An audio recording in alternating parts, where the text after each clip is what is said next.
Hi hi ಎಲ್ಲ ನನ್ನ ಫಾಲೋವರ್ಸಿಗೆ ನನ್ನ ಕಡೆಯಿಂದ ಬಿಗ್ ಹಾಯ್. ಇಷ್ಟು ದಿನ ಎಲ್ಲರೂ ಕೇಳೋರು, ಮೇಡಮ್ ಭವ್ಯ ಗೌಡ ಅವರ ಹೊಸ ಪ್ರಾಜೆಕ್ಟ್ ಏನು, ಭವ್ಯ ಗೌಡವ್ರಿಗೆ ಏನು ಪ್ರಾಜೆಕ್ಟ್ ಸಿಕ್ಕಿಲ್ವಾ?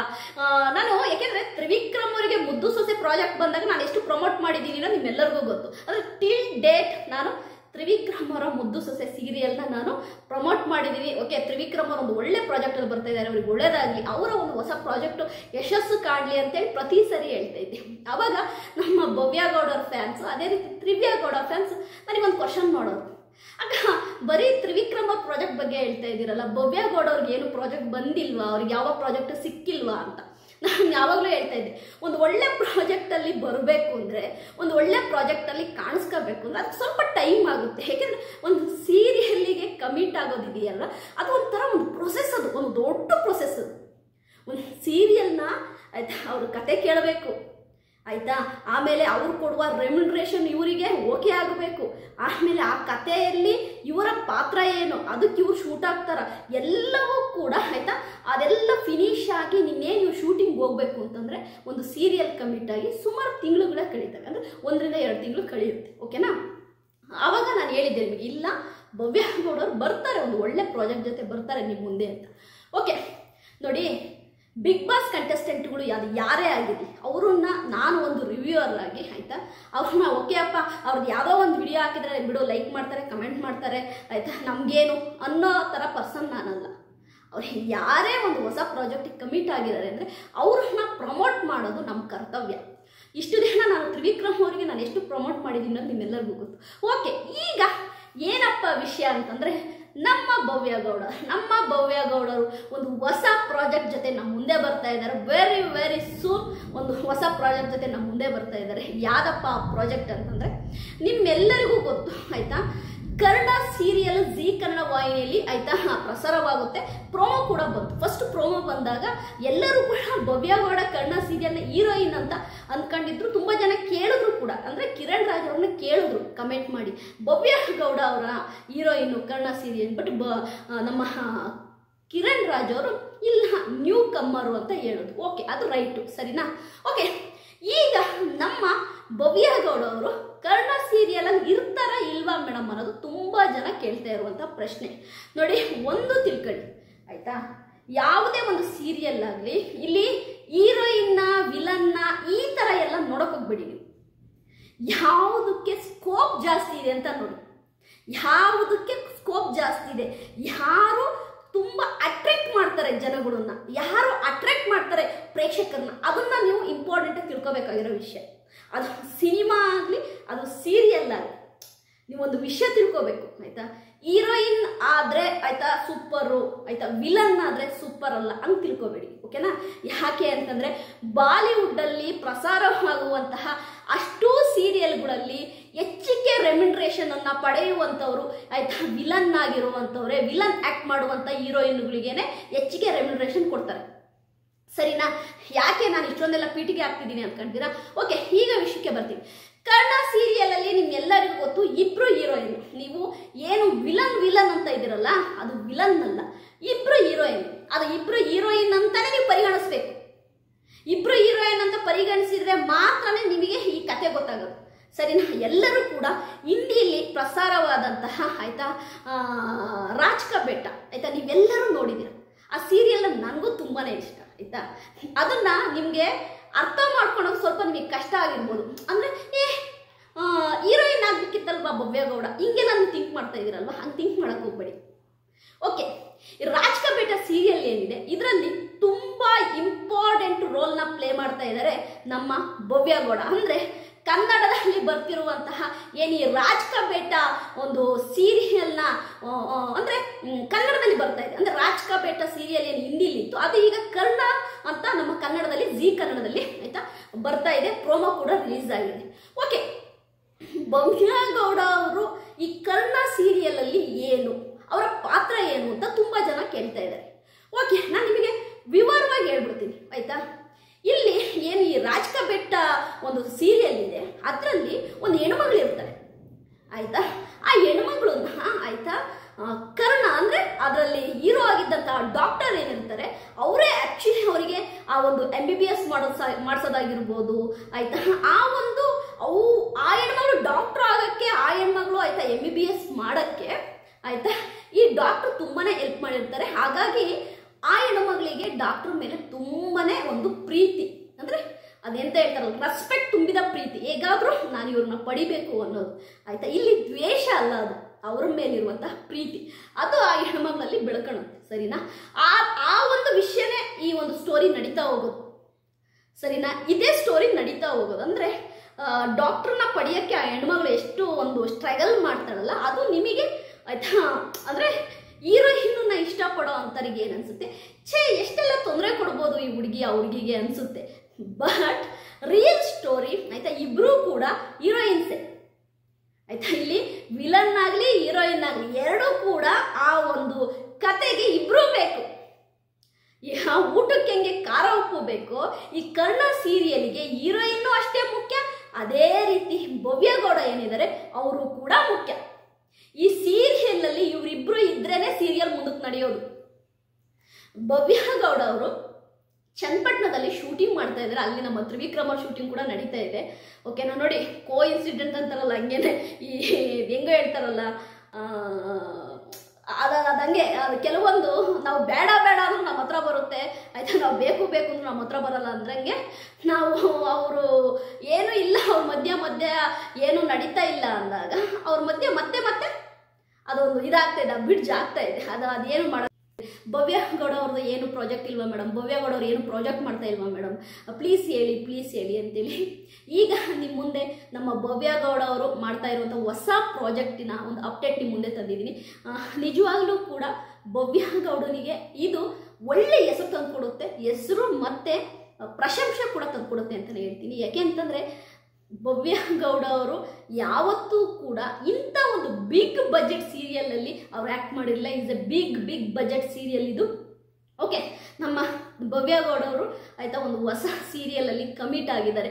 ಯಾವುದಪ್ಪ ಅದು ಆ ಸೀರಿಯಲ್ ಅಂತ ನೋಡೋದಾದರೆ ನಿಮ್ಮೆಲ್ಲರಿಗೂ ಗೊತ್ತು ಆಯಿತಾ, ಜೀ ಕನ್ನಡ ವಾಹಿನಿಯಲ್ಲಿ ಈಗಾಗಲೇ ಪ್ರೋಮೋ ಕೂಡ ರಿಲೀಸ್ ಆಗಿದೆ, ಕರ್ಣ ಸೀರಿಯಲ್ ಅಂದ ತಕ್ಷಣವೇ ಆಯಿತಾ ಎಲ್ಲರಿಗೂ ಕೂಡ ನಮ್ಮ ಕಿರಣ್ ರಾಜ್ ಎಂಥ ಆ್ಯಕ್ಟರ್ ಅಂತ ನಿಮ್ಮೆಲ್ಲರಿಗೂ ಗೊತ್ತು. ಏಕೆಂದರೆ ಕನ್ನಡ ಸೀರಿಯಲ್ ಮುಖಾಂತರವಾಗಿ ಮನೆ ಮಾತಾದಂತಹ ನಮ್ಮ ಕಿರಣ್ ರಾಜ್ ಅವರು ಕರ್ಣ ಸೀರಿಯಲಲ್ಲಿ ಹೀರೋ ಆಗಿದ್ದಾರೆ.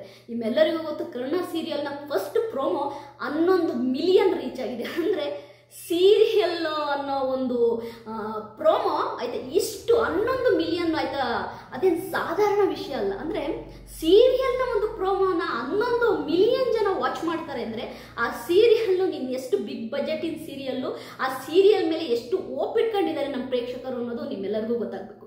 ಓಕೆ, ಕರ್ಣ ಸೀರಿಯಲ್ ಬಂದ್ಬಿಟ್ಟು ಹಿಂದಿಯಲ್ಲಿ ಆಯ್ತಾ ರಾಜ್ ಕಾ ಬೇಟ ಅನ್ನೋ ಒಂದು ಸೀರಿಯಲ್ ಆಯ್ತಾ, ಆ ರಾಜ್ ಕಾ ಬೇಟ ಏನು ಹಿಂದಿಯಲ್ಲಿ ಸೀರಿಯಲ್ ಇದೆಯಲ್ಲ, ಈಗ ಅದು ನಮ್ಮ ಜೀ ಕನ್ನಡ ವಾಹಿನಿಯಲ್ಲಿ ಕರ್ಣ ಸೀರಿಯಲ್ ಆಗಿ ಬರ್ತಾ ಇದೆ. ಯಾಕೆಂದರೆ ನೀವೇ ಯೋಚನೆ ಮಾಡಿ, ಒಂದು ಬಾಲಿವುಡ್ ಸೀರಿಯಲ್ನ ಆಯ್ತಾ ಅದನ್ನು ಕನ್ನಡದಲ್ಲಿ ಮಾಡಬೇಕು ಅಂದರೆ ಹೈ ಬಜೆಟಿನ ಸೀರಿಯಲ್ ಅಂತಲೇ ಹೇಳ್ಬೋದು. ಯಾಕೆಂತಂದರೆ ಹಿಂದಿ ಸೀರಿಯಲ್ನ ಕನ್ನಡದಲ್ಲಿ ಮಾಡೋದಿದೆಯಲ್ಲ, ಅದಷ್ಟು ಸಾಧಾರಣ ವಿಷಯ ಅಲ್ಲ. ಅಂಥ ಒಂದು ಬಿಗ್ ಸೀರಿಯಲಲ್ಲಿ ಭವ್ಯ ಗೌಡ ಆ್ಯಕ್ಟ್ ಮಾಡ್ತಿದ್ದಾರೆ. ನಿಜವಾಗ್ಲೂ ಕೂಡ ಇದೊಂದು ಬಿಗ್ ಆಪರ್ಚುನಿಟಿ ಭವ್ಯ ಗೌಡನಿಗೆ ಅಂತೀನಿ. ಯಾಕೆಂದರೆ ನೋಡಿ, ನೀವು ನೆಗೆಟಿವ್ ಆದರೂ ಮಾಡಿ, ಟ್ರೋಲ್ ಆದರೂ ಮಾಡಿ, ಏನಾದರೂ ಮಾಡಿ ಆಯಿತಾ, ಪಬ್ಲಿಸಿಟಿ ಅದು ಪ್ಲಸ್ಸು ಆಯಿತಾ ಮೈನಸ್ಸು ಅದೆಲ್ಲ ಯಾರು ಲೆಕ್ಕಕ್ಕೆ ತಗೊಳಲ್ಲ ಆಯಿತಾ. ಅದು ಪಾಸಿಟಿವ್ ಆಗಾಗಲಿ ಅದು ನೆಗೆಟಿವ್ ಆಗಾಗಲಿ, ಪಬ್ಲಿಸಿಟಿ. ಏಕೆಂದರೆ ಭವ್ಯ ಗೌಡ ಅವ್ರನ್ನ ಎಷ್ಟೇ ಟ್ರೋಲ್ ಮಾಡಿದ್ರು ಕೂಡ ಭವ್ಯ ಗೌಡ ಹೇಗೆ ಮೇಲ್ ಬರ್ತಾರೆ ಅನ್ನೋದಕ್ಕೆ ಇದೊಂದು ಉದಾಹರಣೆ ನಾನು ಹೇಳ್ತಾ ಇರೋದು. ಓಕೆನಾ? ಓಕೆ, ನಮ್ಮ ಭವ್ಯ ಗೌಡ ಅವರು ಕರ್ಣ ಸೀರಿಯಲಲ್ಲಿ ಆ್ಯಕ್ಟ್ ಮಾಡ್ತಾ ಇದ್ದಾರೆ. ಹೀರೋಯಿನ್ ಅಲ್ಲ ಅಂತ ಸ್ವಲ್ಪ ಜನ, ಇಲ್ಲ ಹೀರೋಯಿನ್ ಅಂತೇಳಿ ಸ್ವಲ್ಪ ಜನ. ನಿಮ್ಮೆಲ್ಲರಿಗೂ ಕೂಡ ನಾವೊಂದು ಬಿಗ್ ಅಪ್ಡೇಟ್ ಕೊಡ್ತಾ ಇದ್ದೀವಿ. ಈ ಒಂದು ಆಯ್ತಾ ಸೀರಿಯಲ್ ಏನಿದೆ, ಕರ್ಣ ಸೀರಿಯಲ್ ಏನಿದೆ, ಈ ಕರ್ಣ ಸೀರಿಯಲ್ನ ಯಾರಾದರೂ ಹಿಂದಿಲಿ ನೋಡಿದರೆ ಖಂಡಿತವಾಗ್ಲೂ ನಿಮಗೆ ಗೊತ್ತಾಗುತ್ತೆ ಆಯ್ತಾ, ಭವ್ಯ ಗೌಡ ಹೀರೋಯಿನ್ನ ಅಲ್ವಾ ಅನ್ನೋದು. ಓಕೆನಾ? ಓಕೆ, ಈ ಭವ್ಯ ಗೌಡ ಅವರು ಇಷ್ಟು ದಿನ ಕಲರ್ಸ್ ಕನ್ನಡ ವಾಹಿನಿಯಲ್ಲಿ ಇದ್ರು. ಅಂದರೆ ಕಲರ್ಸ್ ಕನ್ನಡ ವಾಹಿನಿಯ ಮನೆ ಮಗಳು ಅಂತಾನೆ ಎಲ್ಲರೂ ಕೂಡ ಭವ್ಯ ಗೌಡ ಅವರಿಗೆ ಕಲರ್ಸ್ ಕನ್ನಡ ವಾಹಿನಿಯ ಮನೆ ಮಗಳು ಅನ್ನೋರು. ಆದರೆ ಆಯ್ತಾ ನಮ್ಮ ಭವ್ಯ ಗೌಡ ಈಗ ಪ್ರಪ್ರಥಮ ಬಾರಿಗೆ ಜಿ ಕನ್ನಡದಲ್ಲಿ ಆಯ್ತಾ ಪಾದಾರ್ಪಣೆ ಮಾಡ್ತಾ ಇದ್ದಾರೆ. ಅಂದ್ರೆ ಜಿ ಕನ್ನಡ ಒಂದು ಚಾನಲ್ ಅಲ್ಲಿ ಈಗ ಅವರು ವರ್ಕ್ ಮಾಡೋಕ್ಕೋಸ್ಕರ ಬರ್ತಾ ಇದ್ದಾರೆ. ಅಂದ್ರೆ ಕನ್ನಡ ಸೀರಿಯಲ್ ಮುಖಾಂತರ ಜಿ ಕನ್ನಡದಲ್ಲಿ ಕಾಣಿಸ್ಕೊಳ್ತಾ ಇದ್ದಾರೆ. ಯಾಕೆಂದ್ರೆ ಜಿ ಕನ್ನಡ ವಾಹಿನಿಯಲ್ಲಿ ಈಗಂತೂ ಸೀರಿಯಲ್ಗಳು ಒಂದಕ್ಕಿಂತ ಒಂದು ಚೆನ್ನಾಗಿದೆ, ನಿಮ್ಮೆಲ್ಲರಿಗೂ ಗೊತ್ತು. ಈಗ ಕನ್ನಡ ಸೀರಿಯಲ್ ಅಲ್ಲಿ ನಮ್ಮ ಭವ್ಯ ಗೌಡ ಅವರು ಬರ್ತಾ ಇದ್ದಾರೆ. ತುಂಬ ಜನ ಕೇಳ್ತಿರೋದು ನನಗೆ ಏನಪ್ಪ ಅಂತಂದರೆ, ಕನ್ನಡ ಸೀರಿಯಲ್ಲೂ ಓಕೆ, ರಿಮೇಕ್ ಸೀರಿಯಲ್ಲು ಅದೆಲ್ಲದೂ ಓಕೆ, ಕನ್ನಡ ಸೀರಿಯಲಲ್ಲಿ ಭವ್ಯ ಗೌಡ ಹೀರೋಯಿನ್ ಆಗಿ ಶೂಟ್ ಆಗ್ತಾರ, ಭವ್ಯ ಗೌಡಗೆ ಆ ಒಂದು ಕೆಪಬಿಲಿಟಿ ಇದೆಯಾ ಅಂತ ನಾನು ನಿಮ್ಗೊಂದು ಸೀರಿಯಸ್ ಆಗಿ ಹೇಳ್ಬೇಕು ಅಂತಿದ್ದೀನಿ. ತೆಲುಗಲ್ಲಿ ಒಂದು ಸೀರಿಯಲ್ ಬರುತ್ತೆ, ಭವ್ಯ ಗೌಡ ಅದರಲ್ಲಿ ತುಂಬ ಚೆನ್ನಾಗಿ ಆ್ಯಕ್ಟ್ ಮಾಡಿದ್ದಾರೆ. ಅದೇ ರೀತಿ ಗೀತಾ ಸೀರಿಯಲಲ್ಲಿ ಒಂದು ಪಿಲ್ಲರ್ ಆಗಿದ್ದರು ಭವ್ಯ ಗೌಡ. ಯಾಕೆಂದರೆ ಭವ್ಯ ಗೌಡನಿಗೆ ಯಾವುದೇ ಒಂದು ರೋಲ್ ಕೊಟ್ಟರು ಕೂಡ ಅದನ್ನು ತುಂಬ ಚೆನ್ನಾಗಿ ಮಾಡ್ತಾರೆ. ತುಂಬ ಚೆನ್ನಾಗಿ ಆ್ಯಕ್ಟ್ ಮಾಡುವ ಕೆಪಾಸಿಟಿ ಭವ್ಯ ಗೌಡನಿಗಿದೆ. ಕನ್ನಡ ಸೀರಿಯಲ್ ಏನಿದೆ, ಕಿರಣ್ ರಾಜ್ ಅವರಿಗಿರುವಂತಹ ಒಂದು ಐಪ್ ಏನಿದೆ ಆಯ್ತಾ, ಕಿರಣ್ ರಾಜ್ ಅವರಿಗಿರುವಂತಹ ಒಂದು ಪ್ರೇಕ್ಷಕರ ಒಂದು ಪ್ರೀತಿ ಏನಿದೆ, ಅಂದರೆ ಕಿರಣ್ ರಾಜ್ ಅವ್ರನ್ನ ಎಲ್ಲರೂ ಕೂಡ ಪ್ರೀತಿಯಿಂದ ನೋಡ್ತಾರೆ. ಅಂದರೆ ಕಿರಣ್ ರಾಜ್ ಅವ್ರಿಗಿರುವಂಥ ಫ್ಯಾನ್ಸ್ ಏನಿದ್ದಾರೆ ಅವರೆಲ್ಲರೂ ಕೂಡ ಕಿರಣ್ ರಾಜ್ ಅವರ ನೆಕ್ಸ್ಟ್ ಸೀರಿಯಲ್ ಯಾವಾಗ ಅಂತ ಕಾಯ್ತಾ ಇದ್ರು.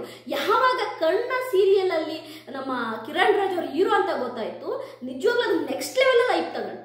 ಅದೇ ರೀತಿ ನಮ್ಮ ಭವ್ಯ ಗೌಡವ್ರಿಗೂ ಹಂಗೇನೆ ಆಯ್ತಾ.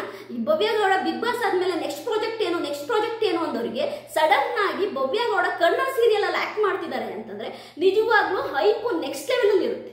ಯೋಚನೆ ಮಾಡಿ, ಭವ್ಯ ಗೌಡನಿಗೆ ಕನ್ನಡ ಸೀರಿಯಲ್ಲು ನಿಜವಾಗ್ಲೂ ಕೂಡ ಯಶಸ್ಸು, ಹೆಸರು ಎಲ್ಲವನ್ನೂ ತಂದುಕೊಡುತ್ತೆ. ಯಾಕೆಂದರೆ ಕನ್ನಡ ಸೀರಿಯಲ್ ಬಂದುಬಿಟ್ಟು ಆಯ್ತಾ ಹೈ ಬಜೆಟ್ ಸೀರಿಯಲ್ಲು, ಅದಲ್ಲದೆ ಆಯ್ತಾ ಕ್ವಾಲಿಟಿ ಬಂದುಬಿಟ್ಟು ಸೀರಿಯಲ್ನ ಕ್ವಾಲಿಟಿ ಸೇಮ್ ಒಂದು ಮೂವಿ ನೋಡ್ದಂಗೆ ಆಗುತ್ತೆ, ಒಂದು ಸಿನಿಮಾನ ಕೂತು ನೋಡ್ದಂಗೆ ಅನಿಸುತ್ತೆ ಕನ್ನಡ ಸೀರಿಯಲ್. ಹಾಗಾಗಿ ಭವ್ಯ ಗೌಡನ್ನ ಇಷ್ಟಪಡುವರ ಸಂಖ್ಯೆ ಹೆಚ್ಚಾಗುತ್ತೆ. ಬಿಗ್ ಬಾಸ್ಗಿಂತ ಹೆಚ್ಚಿನ ಫೇಮು ಕನ್ನಡ ಸೀರಿಯಲಲ್ಲಿ ಬರುತ್ತೆ. ಓಕೆ, ಕನ್ನಡ ಸೀರಿಯಲಲ್ಲಿ ನಮ್ಮ ಭವ್ಯ ಗೌಡ ಅವ್ರೀಗ ಶೂಟಿಂಗ್ ಮಾಡ್ತಾ ಇದ್ದಾರೆ. ಓಕೆ, ಒಂದು ಮೆಡಿಕಲ್ ಸ್ಟೂಡೆಂಟ್ ಆಗಿ ಅವರು ಶೂಟಿಂಗ್ ಮಾಡ್ತಾ ಇದ್ದಾರೆ ಚನ್ನಪಟ್ಟಣದಲ್ಲಿ. ಓಕೆ, ಅಲ್ಲಿ ತ್ರಿವಿಕ್ರಮ ಕೂಡ ಶೂಟಿಂಗ್ ಮಾಡ್ತಿದ್ದಾರೆ ಅನ್ನೋದು ಸುದ್ದಿ ಆಯ್ತಾ. ಓಕೆ, ಈಗ ತ್ರಿವಿಕ್ರಮ ವಿಷಯ ಮಾತಾಡಿದ್ರೆ ಡೈವರ್ಟ್ ಆಗುತ್ತೆ, ವಿಷಯ ಬೇಡ. ಓಕೆ, ಆಮೇಲೆ ಈಗ ಭವ್ಯ ಗೌಡ ಅವರು ಒಂದು ಮೆಡಿಕಲ್ ಸ್ಟೂಡೆಂಟ್ ಆಗಿ ಈಗ ಶೂಟಿಂಗು ಸ್ಟಾರ್ಟ್ ಆಗಿದೆ. ನೀವು ಒಂದು ತಿಳ್ಕೋಬೇಕು ಸ್ನೇಹಿತರೆ, ಈ ಒಂದು ರಾಜ್ ಕಾ ಬೇಟ ಸೀರಿಯಲ್ ಏನಿದೆಯಲ್ಲ, ಒಂದು 50 ಎಪಿಸೋಡ್ ಮುಗಿದ ತಕ್ಷಣನೇ ಆಯ್ತಾ ಮ್ಯಾರೇಜ್ ಆಗೋಂಥದ್ದು. ಅಂದರೆ ಈ ಕನ್ನಡ ಸೀರಿಯಲಲ್ಲೂ ಸೇಮ್ ಹಂಗೇನೆ. ಅಂದರೆ ಕರುಣನಿಗೆ ಮ್ಯಾರೇಜ್ ಆಗುತ್ತೆ, ಒಂದು 50 ಎಪಿಸೋಡ್ ಮುಗಿತಿದ್ದಂತಲೇ ಮ್ಯಾರೇಜ್ ಆಗುತ್ತೆ. ಅಂದರೆ ಈ ಒಂದು ಸೀರಿಯಲ್ ಏನಿದೆ ತುಂಬ ರೊಮ್ಯಾಂಟಿಕ್ ಆಗಿ ಆಯ್ತಾ ಫ್ಯಾಮಿಲಿ ಸೆಂಟಿಮೆಂಟ್ ಜೊತೆ ಮುಂದೆ ಹೋಗುವಂಥ ಸೀರಿಯಲ್ ಇದು. ಹಾಗಾಗಿ ಭವ್ಯ ಗೌಡ ಹೀರೋಯಿನ್ ಆಗಿದ್ದಾರೆ ಅಂತ ಸ್ವಲ್ಪ ಜನ ಹೇಳ್ತಿರೋರಿಗೂ, ಅದೇ ರೀತಿ ಹೀರೋಯಿನ್ ಅಲ್ಲ ವಿಲನ್ ಅಂತ ಹೇಳ್ತಿರೋ ಸ್ವಲ್ಪ ಜನಕ್ಕೂ ನಾನು ಹೇಳ್ತಿರೋದು ಏನಪ್ಪ ಅಂತಂದರೆ, ಈ ರಾಜ್ ಕಾ ಬೇಟ ಸೀರಿಯಲ್ ಅಲ್ಲಿ ಆಯ್ತಾ ಹೀರೋಯಿನ್ ಜೊತೆನೆ ಇನ್ನೊಬ್ರು ಹುಡುಗಿ ಇರ್ತಾರೆ. ನೀವು ನೋಡಿದ್ದೀರಾ ನೋಡಿಲ್ವೋ ಗೊತ್ತಿಲ್ಲ. ಆ ಒಂದು ಹೆಣ್ಣು ಮಗಳನ್ನ ಆ ಡಾಕ್ಟ್ರೇನೆ ಮೆಡಿಕಲ್ ಓದಿಸ್ತಾರೆ. ಮೆಡಿಕಲ್ ಓದಿಸಿ ಇಂಟರ್ನ್ಶಿಪ್ ಅಲ್ಲಿ ಅವಳಿಗೆ ಜಾಬ್ ಕೂಡ ಆಗುತ್ತೆ. ಅವಳು ಈ ಈ ರಾಜ್ ಕಾ ಬೇಟ ಸೀರಿಯಲ್ ನಲ್ಲಿ ಆ ಡಾಕ್ಟರ್ನ ತುಂಬಾನೇ ಇಷ್ಟಪಡ್ತಾ ಇರ್ತಾಳೆ ಆಯ್ತಾ. ತುಂಬಾನೇ ಇಷ್ಟಪಡ್ತಿರ್ತಾಳೆ. ಅಂದ್ರೆ ಹೀರೋಯಿನಿಗಿಂತ ಹೆಚ್ಚಿನ ಒಂದು ಇದು ಯಾರಿಗಪ್ಪ ಅಂತಂದ್ರೆ ಆ ಹುಡುಗಿಗೆ. ಸರಿ, ಅಂದ್ರೆ ಆ ಹುಡುಗಿ ಇಡೀ ಸೀರಿಯಲ್ ಅಲ್ಲಿ ತುಂಬಾ ಕಾಣಿಸ್ಕೊಳ್ಳೋದೇ ಆ ಹುಡುಗಿ. ಅಂದ್ರೆ ಡಾಕ್ಟರ್ನ ಅಷ್ಟು ಲವ್ ಮಾಡ್ತಾ ಇರ್ತಾಳೆ ಆಯ್ತಾ. ಹಾಗಾಗಿ ನನಗೆ 2 ಚಾಯ್ಸ್ ಇದೆ. ಒಂದು ಆಯ್ತಾ ಕರ್ಣನ್ನ ಇಷ್ಟಪಡುವಂತಹ ಒಂದು ಹುಡುಗಿ, ಅದೇ ರೀತಿ ಕರ್ಣನ್ನ ಮದುವೆ ಆಗುವಂತಹ ಒಂದು ಹುಡುಗಿ, ಇಬ್ರು ಇದ್ದಾರೆ. ಇದರಲ್ಲಿ ಕರ್ಣನ್ಗೆ ಹೀರೋಯಿನ್ ಆಗಿ ಭವ್ಯ ಗೌಡ ಇದ್ರೆ ಖಂಡಿತವಾಗ್ಲೂ ಸೂಪರ್ ನೆಕ್ಸ್ಟ್ ಲೆವೆಲ್. ಕರ್ಣನ್ಗೆ ಭವ್ಯ ಗೌಡ ಜೋಡಿ ಆಗಿದ್ರೆ, ಹೀರೋಯಿನ್ ಆಗಿದ್ರೆ ನೆಕ್ಸ್ಟ್ ಲೆವೆಲ್. ಅದೇ ರೀತಿ ಕರ್ಣನ್ಗೆ ಲವರ್ ಆಗಿದ್ರೆ ಭವ್ಯ ಗೌಡ, ಅದು ಕೂಡ ನೆಕ್ಸ್ಟ್ ಲೆವೆಲ್. ಯಾಕೆಂದ್ರೆ ಹೀರೋಯಿನ್ನು ಮತ್ತೆ ನಾನು ಈಗ ಹೇಳಿದ್ನಲ್ವ ಒಂದು ಹುಡುಗಿ, ಅಂದ್ರೆ ಕರ್ಣನ ಲವರ್, ಈ ಒಂದು ಕ್ಯಾರೆಕ್ಟರ್ ಆಗಿದ್ರು ಕೂಡ 2 ಸರಿಸಮಾನೆ. ಈಗ ನನಗೆ ಅನ್ನಿಸ್ತಿರುವ ಪ್ರಕಾರವಾಗಿ ಭವ್ಯ ಗೌಡ ಮೆಡಿಕಲ್ ಸ್ಟೂಡೆಂಟ್ ಆಗಿರೋದ್ರಿಂದ ಆಕ್ಚುಲ್ ಆಗಿ ನನಗೆ ಅದೇ ಹುಡುಗಿ ಅಂತ ಅನ್ನಿಸ್ತಾ ಇದೆ. ಅಂದರೆ ಕರ್ಣನ್ನ ತುಂಬ ಇಷ್ಟಪಟ್ಟು ತುಂಬ ಪ್ರೀತಿ ಮಾಡುವಂತಹ ಹುಡುಗಿ ಕ್ಯಾರೆಕ್ಟರ್ ಇರ್ಬೋದಾ ಭವ್ಯ ಗೌಡ ಅಂತ ನನಗೆ ಅನ್ನಿಸ್ತಾ ಇದೆ. ಯಾಕೆಂದರೆ ಆ ಹುಡುಗಿ ಮೆಡಿಕಲ್ ಓದಿ ಆ ಹುಡುಗಿ ಅಂದರೆ ಆ ಒಂದು ಕ್ಯಾಂಪಸ್ಸಲ್ಲಿ ಸೆಲೆಕ್ಷನ್ ಆಗ್ತಾಳೆ ಆ ಹುಡುಗಿ. ಅಂದರೆ ಅದನ್ನ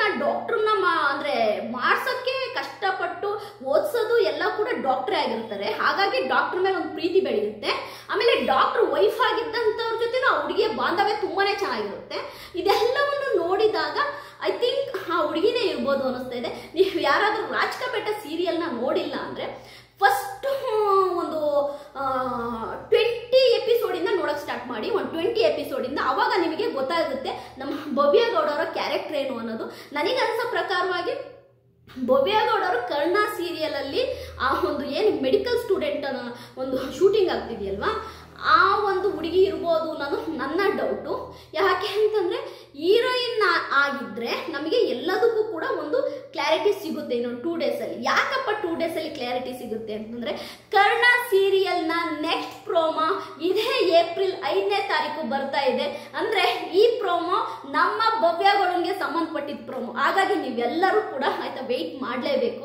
ನೀವು 2 ಡೇಸಲ್ಲಿ ನಮ್ಮ ಭವ್ಯ ಗೌಡರ ಒಂದು ಕರ್ಣ ಸೀರಿಯಲ್ನ ಪ್ರೋಮೋ ಬರುತ್ತೆ. ಆ ಪ್ರೋಮೋದಲ್ಲಿ ನೀವು ಭವ್ಯ ಗೌಡ ಅವರು ಆಯ್ತಾ ಹೀರೋಯಿನ್ನ ಇಲ್ಲ ನಾನು ಹೇಳ್ತಿರೋ ಹುಡುಗಿನ ಅನ್ನೋದನ್ನ ನೋಡ್ಬೋದು. ಅದಲ್ಲದೆ ಭವ್ಯ ಗೌಡ ಅಂದ ತಕ್ಷಣನೇ ಆಯ್ತಾ ಎಲ್ಲರಿಗೂ ಕೂಡ ಆಯ್ತಾ ಇಲ್ಲಪ್ಪ ಭವ್ಯ ಗೌಡ ಅಂದರೆ ಒಂಥರ ಟಾಮ್ ಅಂಜಿ ಥರ ಭವ್ಯ ಗೌಡಂಗೆ ರೊಮ್ಯಾಂಟಿಕ್ ಆಗಿ ಆ್ಯಕ್ಟ್ ಮಾಡೋಕ್ಕೆಲ್ಲ ಬರಲ್ಲ ಅಂತಂದವರಿಗೆ ಒಂದೇ ಒಂದು ವಿಷಯ ಹೇಳಬೇಕು ಅಂತಿದ್ದೀನಿ. ಯಾಕೆ ಅಂತಂದರೆ ತೆಲುಗು ಸೀರಿಯಲ್ ನೋಡಿದ ಮೇಲೆ ನನಗೆ ಗೊತ್ತಾಗಿದ್ದು Bhavya Gowda she is a beautiful actor ಆಯಿತಾ. ತುಂಬ ಚೆನ್ನಾಗಿ ಆ್ಯಕ್ಟ್ ಮಾಡ್ತಾರೆ. ಯಾಕೆಂದರೆ ರಾಜ್ ಕಾ ಬೇಟಾ ಸೀರಿಯಲಲ್ಲಿ ಹಸ್ಬೆಂಡ್ ಆ್ಯಂಡ್ ವೈಫಿನ ತುಂಬ ರೊಮ್ಯಾಂಟಿಕ್ ಸೀನ್ಗಳಿದ್ದಾವೆ, ನಾನು ನೋಡಿದ್ದೀನಿ. ಹಾಗಾಗಿ ಭವ್ಯ ಗೌಡ ಕರ್ಣ ಸೀರಿಯಲಲ್ಲಿ ಹೀರೋಯಿನ್ ಆಗಿದ್ರು ಓಕೆನೆ. ಇಲ್ಲ ನಾನು ಹೇಳೋದ್ನಲ್ವ ಅಂದರೆ ವಿಲನ್ ಅಂತ ಅಲ್ಲ, she also like A heroine ಥರನೇ ಆ ಕ್ಯಾರೆಕ್ಟರ್ ಆಗಿದ್ರು ಓಕೆ. ನನಗಂತೂ ತುಂಬ ಖುಷಿ ಇದೆ. ಭವ್ಯ ಗೌಡ ಅವರ ಒಂದು ನ್ಯೂ ಪ್ರಾಜೆಕ್ಟ್ ಕರ್ಣ ಸೀರಿಯಲ್ಗೆ ಆಲ್ ದ ಬೆಸ್ಟ್ ಹೇಳೋಣ. ಇದೇ 5ನೇ ತಾರೀಕು ಅಂದರೆ ಏಪ್ರಿಲ್ 5ನೇ ತಾರೀಕು ಪ್ರೋಮೋ ಕೂಡ ಬರ್ತಾ ಇದೆ. ಕರ್ಣ ಸೀರಿಯಲ್ 2ನೇ ಪ್ರೋಮೋ ಬರ್ತಾ ಇದೆ, ಮಿಸ್ ಮಾಡಿದೆ ನೋಡಿ. ಭವ್ಯ ಗೌಡರಿಗೆ ಆಲ್ ದ ಬೆಸ್ಟ್ ಹೇಳಿ. ಬಿಗ್ ಬಾಸ್ ಕನ್ನಡ ಸೀಸನ್ 11 ನಂತರ ನಮ್ಮ ಭವ್ಯ ಗೌಡ ಅವ್ರು ಮಾಡ್ತಿರೋದು ಫಸ್ಟ್ ಪ್ರಾಜೆಕ್ಟ್ ಜಿ ಕನ್ನಡ ವಾಹಿನಿಯಲ್ಲಿ ಆಯ್ತಾ ಕರ್ಣ ಸೀರಿಯಲ್ಲು ಆಯ್ತಾ ವೆರಿ ಸೂನ್ ನಮ್ಮ ಮುಂದೆ ಬರುತ್ತೆ. ಏಪ್ರಿಲ್ 5ನೇ ತಾರೀಕು ಪ್ರೋಮೋ ಕೂಡ ಬರುತ್ತೆ ನೋಡಿ.